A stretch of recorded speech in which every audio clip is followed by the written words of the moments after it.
And that is war in a nutshell. The master class always declares the wars, and the subject class always fights the battles.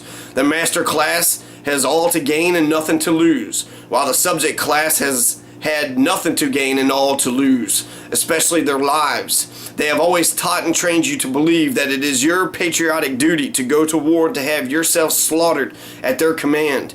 But in all the history of the world, you, the people, have never had a voice in declaring war, and strange as it certainly appears, no war by any nation in any age has ever been declared by the people. And here let me emphasize the fact that it cannot be repeated too often, that the working class who fight all the battles, the working class who make the supreme sacrifices, the working class who freely shed their blood and furnish the corpses, have never yet had a voice in either declaring war or making peace. It's the ruling class that invariably does both. They alone declare war and they alone make peace. Yours is not to reason why, yours is but to do and die. That's their motto, and we object on the part of the awakening workers of this nation. If war is right, then let it be declared right by the people. You who have your lives to lose, you certainly above all others have the right to decide the momentous issue of war or peace.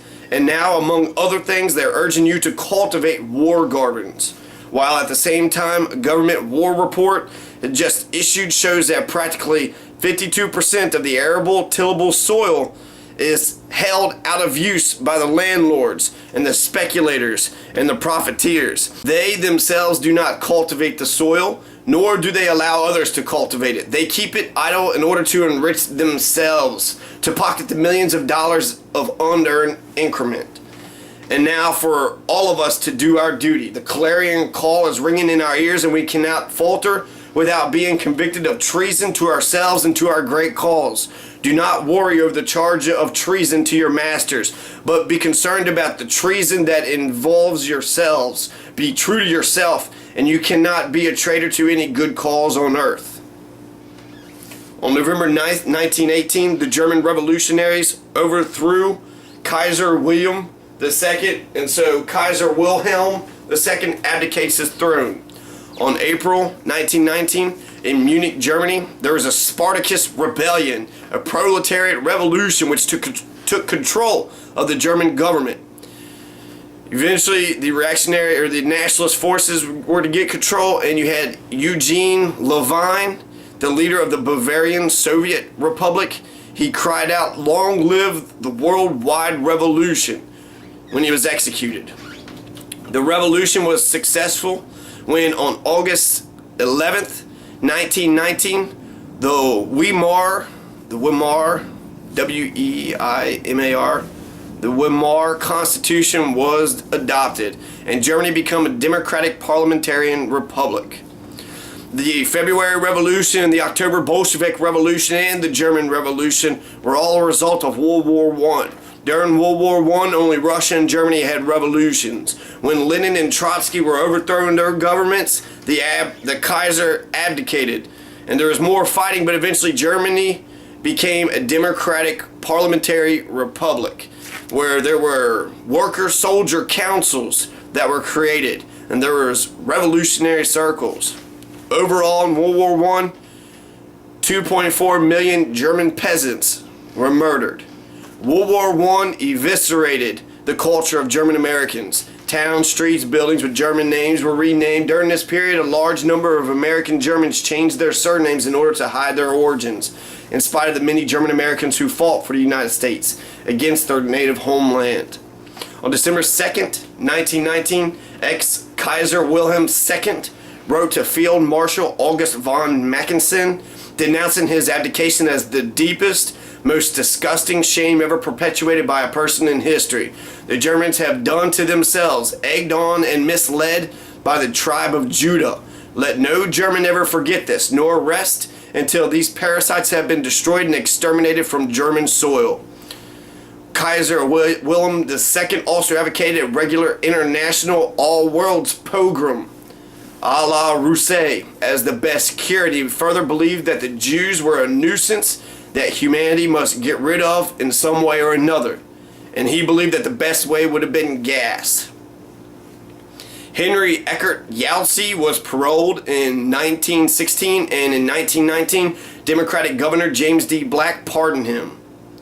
December 1st, 1920, George Anthony Gripshover marries Marianne Damasco of the Bohemian Maximilian Damasco and the Austrian Marie Wagener lineage. George Gripshover and Marianne Damasco owned a dairy farm on Stevenson Road called Cloverleaf Farm. One of the windows at St. Henry School in Edgewood was donated by George and Marianne and has their name on it. In the 1920s, allegations of abuse and neglect became an issue at Lakeland Asylum. Nebraska attempted to ban school instruction in any language except for English, but the United States Supreme Court ruled that the ban was illegal in 1923 with the court case Meyer v. Nebraska. In 1924, the Immigration Act of 1924 was passed in order to stop Eastern Europeans from entering America. By 1930, Kate Gripshover was housed at Lakeside Asylum, aka Central State Asylum, supposedly for schizophrenia. Kate's father, Henry Gripshover I, an OG out of Germany who owned a farm next to Valentine Bills in 1883, was said to have been a barn burner. Henry Gripshover I and his wife, Catherine Dickman, both reportedly had mental issues. Henry was committed several times. Linda Henson said that Juanita Gripshover had said to her that Henry Gripshover I would be kept in solitary confinement at the mental institution that he was stuck in. And the room that he was in had windows that went all the way down to the floor. And whenever the Gripshovers would pull up to the front of the Lakeside Asylum, I guess that's where he went, whenever they pull up to the front of the mental ward, Henry Gripshover I would be in the window shaking his fist at them. Henry Gripshover I had a long white beard. Burning down a barn is an act of the oppressed. Peggy Gripshover's great-grandfather and mine, Ferdinand Gripshover, had his barn burnt down during World War I anti-German hysteria.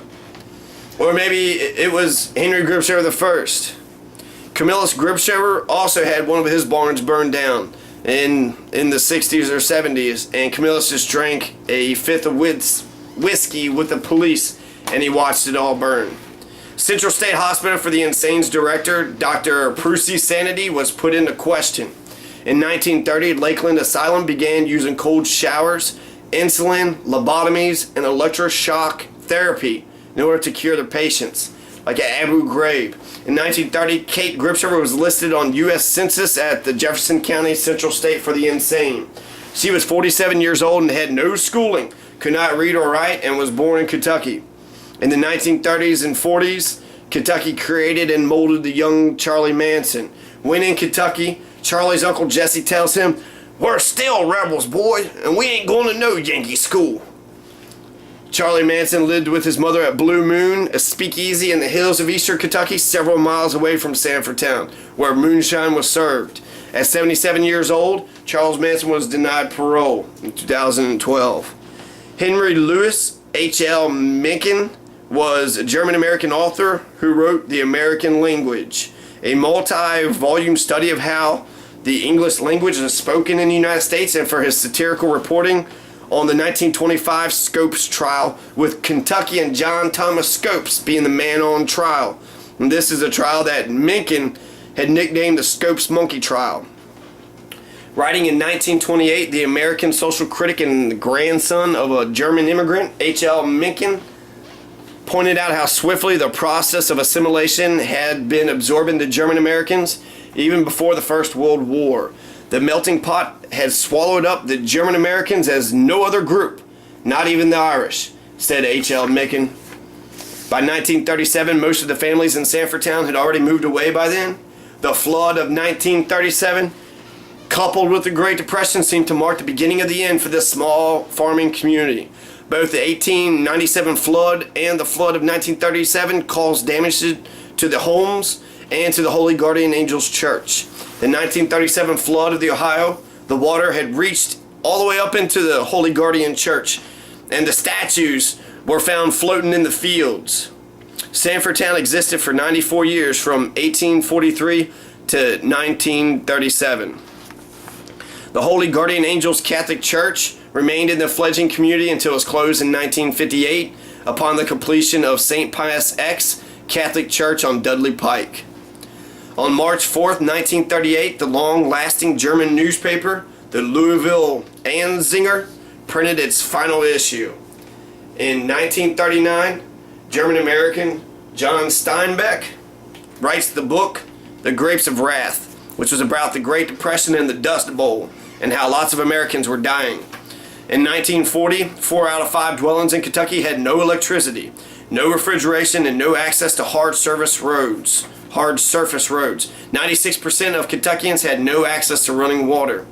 In 1941, there were 2,400 patients at Lakeland Asylum, even though Lakeland Asylum, aka Central State Hospital, was built for only 1,600 patients. So there was 800 patients too many at the asylum. In World War II, Germany was an industrial powerhouse. Germany was afraid, Winston Churchill was afraid that if Germany took England, then all of Western civilization would be lost. Adolf Hitler, just like Arnold Schwarzenegger, was an uneducated Austrian. Adolf Hitler, not only was he uneducated, but he didn't smoke, and he was a staunch about not smoking, and he was a vegetarian.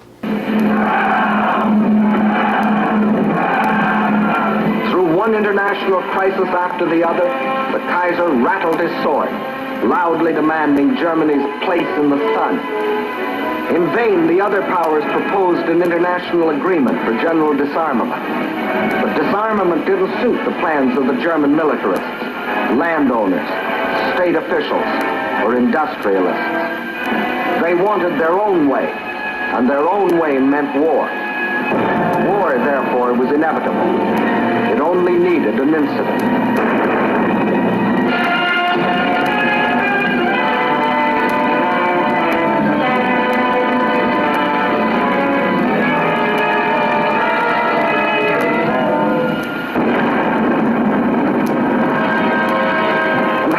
Second generation Carl Schmitt react to the prospect of a world war. Berlin took on the air of a carnival.